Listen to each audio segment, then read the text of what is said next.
یو داسې سوچ ته او فکر ته وده ورکړله چې همدا سوچ دا فکر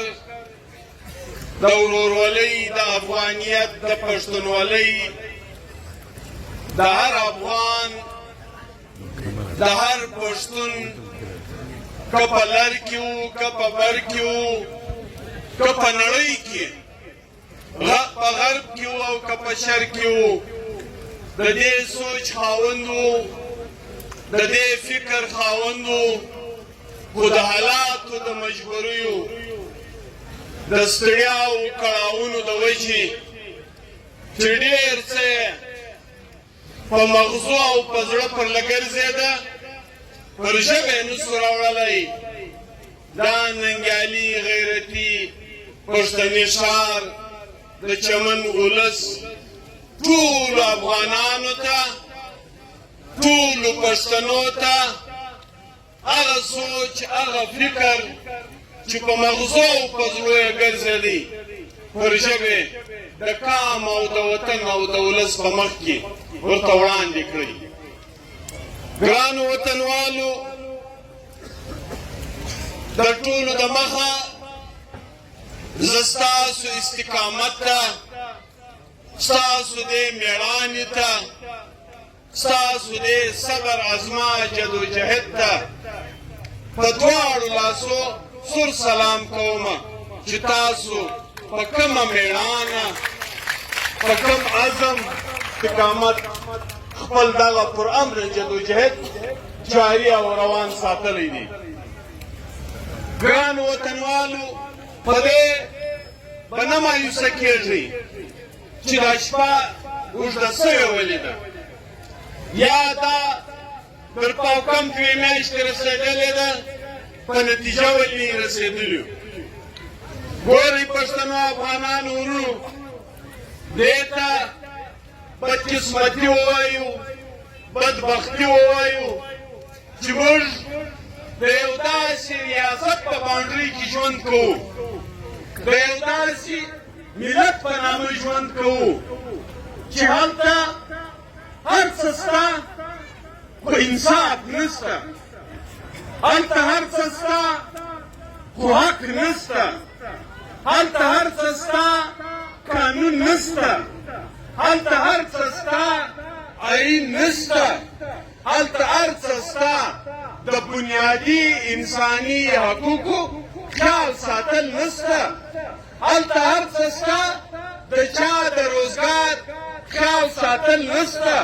هلته هر څه شته خو هلته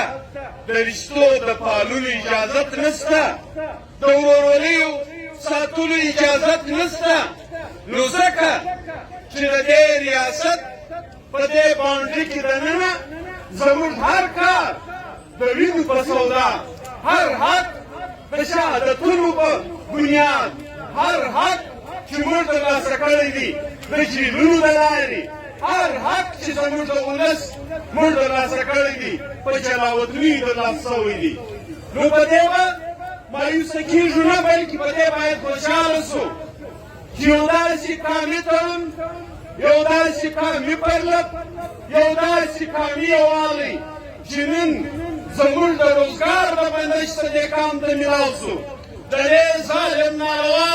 پاسپورټ نظام د مسلط کولو د وجې څخه نن موږ ته یو قامي ویښوالی میلاو شو، قامي بیداري میلاو شوله. په دې باید خوشحاله پاتې شو.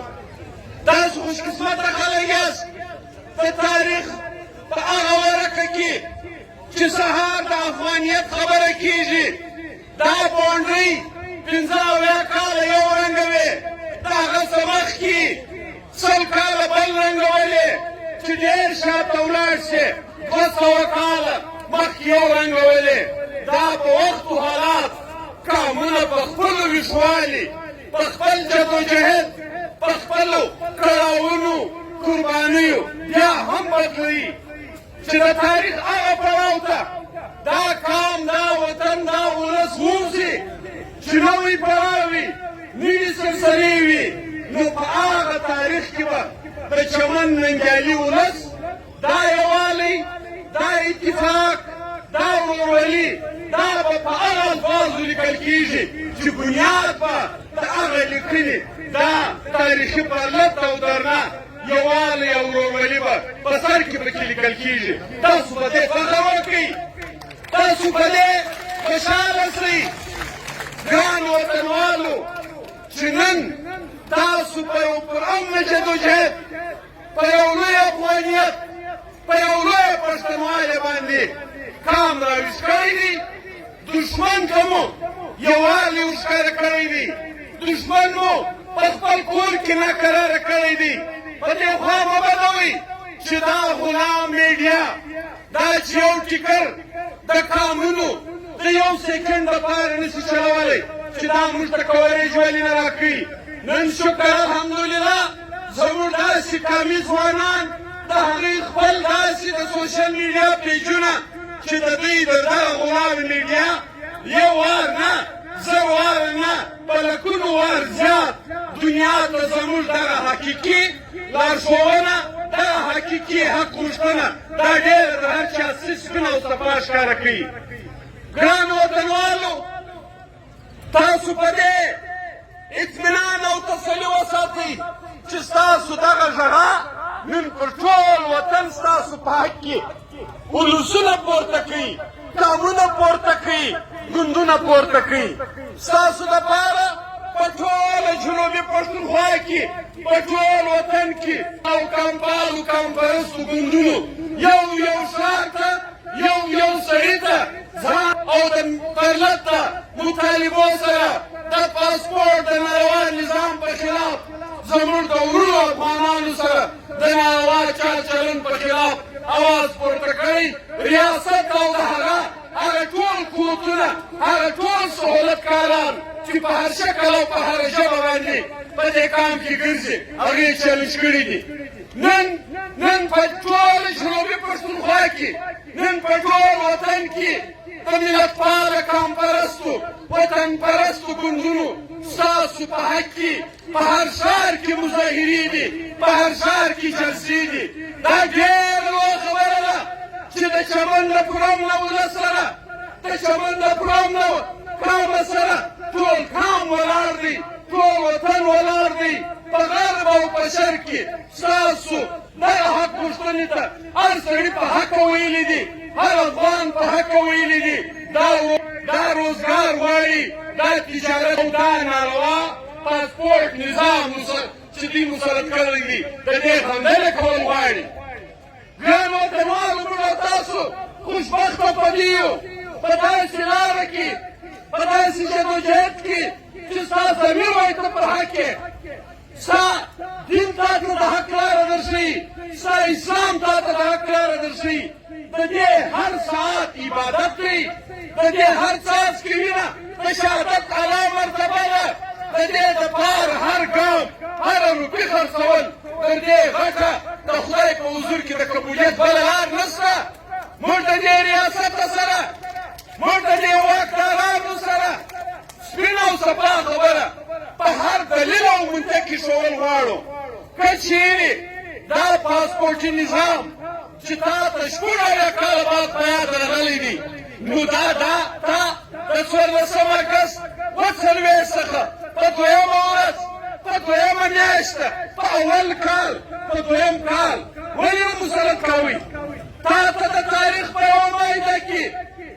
که د فرنګي سره یي، که د رنجیت سنګ سره یي، که د ریاست پاکستان سره یي، د پښتنو افغانانو یو داسې ټکی نشي راوړلی، یو داسې ټکی نشي ښکاره کولی چې د هغه پر بنیاد ته ماته پاسپورټ په لاس کې راکړې. د هغه پر بنیاد ته زما د ورځې د روزانه پر بنیاد د سلو او د زرو روپو د روزګار څلورمه کړې. د هغه پر بنیاد ته زما مړی زما په خپل دویم کور کې د هدرې په ایده کې د ښخولو سبب یې کړې منع کړې. ته دا نشې کولی. د دنیا یوه معاهده د دنیا یو داسې لاسلیک ته نشې ښکاره کولی چې د هغه پر بنیاد باندې ته ما د ورور د رښتیا څخه انکاري کړې. ته ما د خپل قوم او د خپل وطن او د خپل ولس څخه پرېږدې. نو چې تا په شپږ اویا کاله ما په دې کار باندې د ما سره څه نه وکړل نو نن هم چې ته هر څه کوشش وکړې په هر شکل وکړې دا قام دې منلو ته تیار نه دی نه دا قام دا د تا سره مني چې هر څه زور یې وکړه چې هر څه طاقت یې وکړه انشاءالله دا زموږ ایمان دی چې ستا هر قدم په دې خوا په ناجایز سوچ اخیستل کېږي په ناجایز فکر اخیستل کېږي د ظلم د لارې اخیستل کېږي د مرګ د لارې اخیستل کېږي د FIR د لارې جیل ته په دننه کولو د لارې اخیستل کېږي په هر قدم کې به ستا شپه وي په هر قدم کې به ستا شکست وي په هر قدم کې به ستا ماتې دا تا وکړل دا تا وکړل تا پر دې وطن د پښتون افغان نوم نه پرېښود نو زه نن په دې وطن کې د پښتون په حیثیت غږ کوم که نه کوم تا زما اکابرین په کتابونو کې نایله کول په سلیبسونو کې دې نایله کول نن ستا هر څه چې دي زما په نامه دي تا 2 کاله مخکې پر دغه ډیورین لاین باندې د هغه نظام مسلط کول غوښتل نو ولې تا د څلورو 5 شهیدانو بعد ته پسپنه شوې اوس قوم راپارېدلی دی اوس خو ولس راپارېدلی دی نو په دې ولسي پاڅونونو کې ته دا ستا په سوچ کې نشې راوړلی چې ته به دې قوم ته شکست ورکوې دې پښتنو افغانانو ته به شکست ورکوې دا ته نشې کولی زه یوه خبره کوم په ډېر ادب یې کوم زموږ لوی کور زموږ سره پر یو قدم دی موږ هغوی ته خواست کړو موږ هغوی ته لاس جوړه کوو چې تاسو د یو ملت په سر ناست خلک نور پر دې باندې سیاسي خبره نه کوم پر دې نور په دلیل او په اوږدو کې نظم خو یو خواست ورته کوم چې ګرانو حکمرانانو د افغانستان تاسو په دغه بنیاد چې نن کوم څه په پاکستان کې زموږ د افغانانو ورونو سره روان زموږ د ولسونو سره روان دي زموږ د قامه سره روان دي موږ دوی ته خواست کوو چې زما خور په تاڼه کې ده زما بچي په تاڼه کې ده زما قام د روزګاره محرومه کېږي ستاسو د خوا پر دې باید یو ډېر سپین او صفا ښکاره وینا مخې ته راشي تاسو دې ریاست ته پوښتنه وکړئ چې ستا د 45 کاله مېلمستیا دغه نتیجه ده ستا د 45 کاله د مېلمستیا دغه آخري نتیجه راووتله چې ته زما ورور افغان زما مور افغانه زما خور زما بچي په جیل کې پلار په ډیورین لاین په هاخوا ولاړ ورور یو ځای مور بل ځای او د هغوی په لکونو نه په کورونو نه د اربونو روپو جایدادونو او کاروبارونه دا وران بتر پاته تا په ما پسې لرګی راخستی دی زما په لکونو انسانان بې روزګاره کوې زما قام خودکشیو ته مجبوره کوې زما قام هغه خوا ته پورې وایې چې لاس په ګریبان به په خپله په آخر کې سره اخته کېږي په خپله به په مصیبتو سره ولاړ وي د غلاو په خوا به ځي د منشیاتو په خوا به ځي نو د تا خواست کړو د ریاست په معنا کړو دا موږ منو چې افغانستان کمزوری دی خو افغاني ننګ یې د لاسه نه وي ورکړی پښتني ننګ یې د لاسه نه وي ورکړی پر پښتنو افغانانو پر ولسونو غږ وکړه پر ګډ قام غږ وکړه داسې پرلت ته اجازت ورکړه چې د ډیورین په هاخوا هم کښېني کوم پرلت چې دلته ناست دی چې په یو پلا قام په یوه اواز په یوه غږ او په یوه ناره د خپل حق غږ په یوه سلا سره پورته کړي اجازت ورکړه چې ټول افغان ملت د ډیورین لاین له سواخه تر کابل او تر هراته پورې د قام په دې غږ کې خپل غږ یو کړي سره کښېني که د دې ځای غږ مې هلته ورسېږي که د هغه ځای غږ مې دلته ورسېږي بیا به موږ وګورو چې دا د ظلم او د شبر حکمرانان دا د ریاست په نشه او په مستۍ کې مست حکمرانان د دې قام جواب بیا څنګه کوي د دې مخنیوی بیا څنګه کوي ګرانو وطنوالو اخرنی یو خواستګار درته کړو دا خپل قرآن نه پرلت دا خپل قرآن نه جدوجهد دا خپل قرآن نه طریقې کار دا د لاسه مه ورکوئ دښمن ناست دې ته دی چې خدای مکه په پرلت کې انتشار پیدا شي، په ګوندونو کې انتشار پیدا شي، دا سره تیتو پرک کې د دې واک او وشکۍ سره وشکئ، بیا به د ده مزري وي. دی ناست دې ته دی،